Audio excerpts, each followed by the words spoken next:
ஆஸ்ட்ரோகிளிட்ஸ் ஆன்மீக அன்பர்கள் என்னுடைய பணிவான ஆசீர்வாதத்தை தெரிவித்துக் கொள்கின்றேன். ஆஸ்ட்ரோகிளிட்ஸ் மூலம் ஒவ்வொரு காலகட்டத்தையும் செவ்வாய் பகவானுடைய பயிற்சியை நான் சொல்லி வருகின்றேன். எந்த கிரகங்கள் பயிற்சியானாலும் கூட அதனால முழு பலனை பெறவிட்டாலும் கூட இந்த காலகட்டத்துல ஒரு 40-45 நாட்கள் உங்க வாழ்வை நகர்த்துகின்ற ஒரு அற்புதமான ஒரு கிரகம் செவ்வாய் தான்.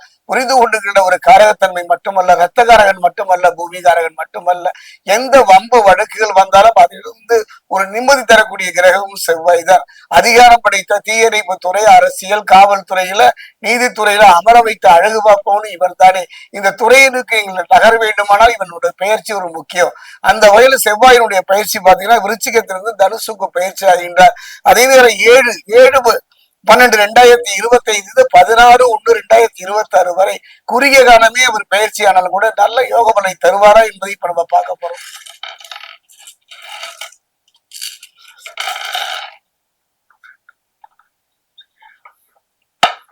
கும்பத்தில் இருக்கக்கூடிய அவிட்டம் 3-4, கும்பராசி இருக்கக்கூடிய சதயம், கும்பராசி இருக்கக்கூடிய போராட்டாதி 1-2-3,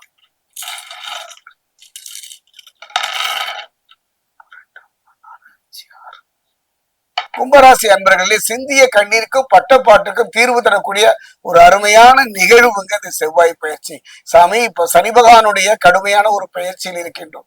இந்த காலகட்டத்துல எப்படி சாமி எங்களுக்கு நிம்மதி வரும் என்று கேட்கிறீங்களா? கண்டிப்பாக வரும். ஒரு கிரகம் கெடுபலனை தந்தாலும் கர்மாவுக்கு ஏற்ற வகையில் எந்த கிரகமும் நமக்கு கெடுபலனும் நற்பலனும் நமக்கு தந்து விடுவதில்லை, அள்ளி கொடுப்பதில்லை, கிள்ளி கூட கொடுப்பதில்லை. நம்முடைய விதி நன்றாக இருந்தாலோ, நம்முடைய தசாபுக்தி நன்றாக இருந்தால் மட்டுமே முழுமையான நற்பலனை பெற முடியும். அந்த வகையில பார்க்கும் பொழுது பாத்தீங்கன்னா செவ்வாயை பொறுத்தவரை ஒரு சிறப்புங்க. காரணம், மிதுனத்திலிருந்து யார் பார்க்கிறார்? குரு பகவான் தனுசை பார்க்கிறார் என்று சொல்ல மாட்டேன். காரணம் என்னன்னா, தனுசை பார்ப்பதை விட அந்த தனுசு ராசி இருக்கக்கூடிய செவ்வாயை பார்க்கிறார் என்று சொல்லுவேன். குருவினுடைய பார்வை முழுமையான நற்பலை தருமான சந்தேகம்தான். அவர் யாரை பார்க்கிறார், எங்கிருந்து பார்க்கிறார், எதை பார்க்கிறார்? அந்த வகையில பாத்தீங்கன்னா மிதுனத்திலிருந்து அவர் தனுசை இருக்கக்கூடிய செவ்வாயை பார்க்கின்றார். அந்த தனுசுக்கு தான் 3 பேர் வராங்க. யாரும் சூரியன் வருகின்றார், புதன் வருகின்றார், களத்திரகாரகன் சுக்கிரனும் வருகின்றார்.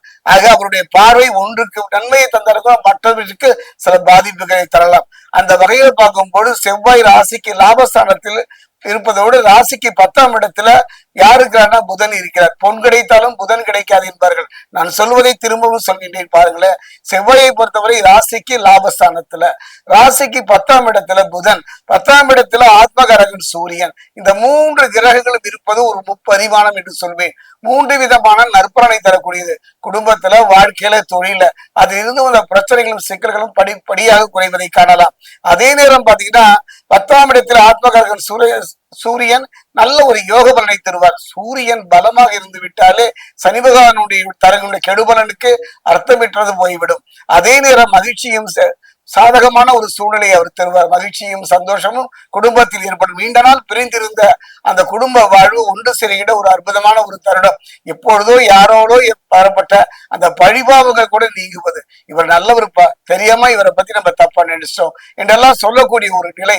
உங்களுடைய நிலையை பார்த்து, உங்களுடைய நிலையை பார்த்து, அதாவது உயர்ந்த நிலையிலிருந்து பொருளாதாரத்தை கீழ் நோக்கி நகர்ந்த உங்கள் நிலையை பார்த்து கைகூட்டி சிரித்தவர்கள் எல்லாம் இன்று உங்களை நோக்கி நெருங்கி வருவார்கள்.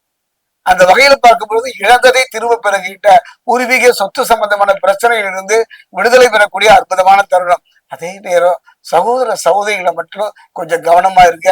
கருத்து வேறுபாடுகளும் உறவுல சில பிரச்சனைகளும் வரக்கூடிய சூழ்நிலை இருப்பதனால கவனமா இருங்க. அதே பாத்தீங்கன்னா 8ஆம் இடம் ஆயுள் ஸ்தானம்னு சொல்லுவாங்க. அந்த 8ஆம் இடத்துல பாக்கியஸ்தானம், அதாவது தந்தை ஸ்தானம்னு சொல்லுவாங்க. அந்த இடத்திற்கு செவ்வாய் வருவது புரிந்து கொள்வத அப்பா பிள்ளைக்குள்ள சில பிரச்சனைகள் வரலாம், சில கோபதாபங்கள் வரலாம், சில பிரிவுகள் வரலாம். கவனமாக இருந்து விட்டாலே அந்த பாதிப்பு இல்லாமல் பார்த்துக் கொள்ளலாம். கவலைப்படாதீர்கள். அந்த இடத்துல பாத்தீங்கன்னா யார் இருக்கிறான்னா களத்திரகாரகன் சுக்கிரன் அந்த நிலையை மாற்றுவார். 6ஆம் இடத்துல குரு தேவையற்ற பிரச்சனைகளையும் பகையையும் ஏற்படுத்தலாம். கவனமாக இருந்து விடுங்கள். கொடுத்த வாக்கை காப்பாற்றுவதில் ஒரு போராட்டமான நிலையை சந்திக்கலாம். அந்த வகையில் பார்க்கும்போது யாருக்கும் ஜாமீன் கொடுப்பதையோ, யாருக்கும் முன்னின்று நீங்கள் அவர்களுடைய பிரச்சனையை தீர்க்க முயற்சிப்பதோ கூடாது. தான் உண்டு தன் வேலை உண்டு இருப்பது இந்த செவ்வாய் பயிற்சியில சிறப்பு. அதே நேரம் சிலருக்கு வெளிநாடு யோகமும் நல்ல தொழில் மாற்றமும் அரசாங்கத்துல ஆதாயம் பெறக்கூடிய சூழ்நிலையும் அமையும். வீண் பழிகளும் மனக்கசப்புகளும் உண்டாகின்ற சூழ்நிலையா இருப்பதனால பார்த்து நடந்துங்க. அதே நேரம் இந்த நிலை மாற வேண்டுமானால் நீங்கள் சென்று நின்று வணங்க வேண்டிய இடம் திருத்தணி. திருத்தணியுடைய முருகன் ஆலயம் சென்று மனமுருக பிரார்த்தனை பண்ணுங்க. அவ்வாறு திருத்தணி முருகன் ஆலயம் செல்ல முடியும் என்றால் அருகிலுடைய முருகன் ஆலயம் சென்றுக்கு 1, 3, 7 என்ற எண்ணிக்கையில இளநீர் வாங்கி அபிஷேகத்துக்கு கொடுங்க. அதே நேரம் திருத்தணிக்கு அருகே இருக்கக்கூடிய பாதசனீஸ்வரர் ஆலயம், அந்த ஆலயம் சென்று சனி பகவானுக்கு 1, 3, 7, 9 என்ற எண்ணிக்கையில அந்த 4 வரணும். அந்த எண்ணிக்கையில இளநீர் வாங்கி உங்க கையினாலேயே அபிஷேகம் செய்து பார்ப்பீர்கள். ஆனால் அற்புதமான யோக பலனை பெறலாம்.